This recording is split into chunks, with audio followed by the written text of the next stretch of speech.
大家好啊！今日呢條短片主要係分享翻日本近呢3日受到高溫天氣影響啦，多個地區錄得36至37度嘅高溫，包括岐阜縣啦、名古屋啦、京都市啦、甲府市同埋福島市。咁喺三重縣，一位70多歲嘅婦女喺家中發現中暑死亡啦。神奈川縣亦都有一位90多歲嘅婦女喺家中床上失去意識，其後證實中暑死亡啦。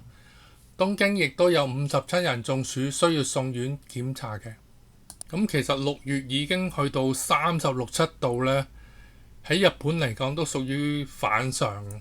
咁有啲天氣專家預測呢，就今年日本可能遇上10年一遇嘅高溫天氣咯。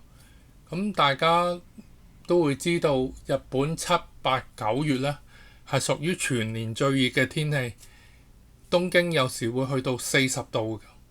咁如果大家係計劃咗7、8、9月係會去大阪世博嘅話呢，即係冇必要帶遮啦，足夠嘅電解飲品咯。因為如果喺咁高溫天氣暴曬之下，排隊入唔同嘅展館呢係有中暑風險嘅。咁今日呢條片去到呢度，希望大家注意，拜拜。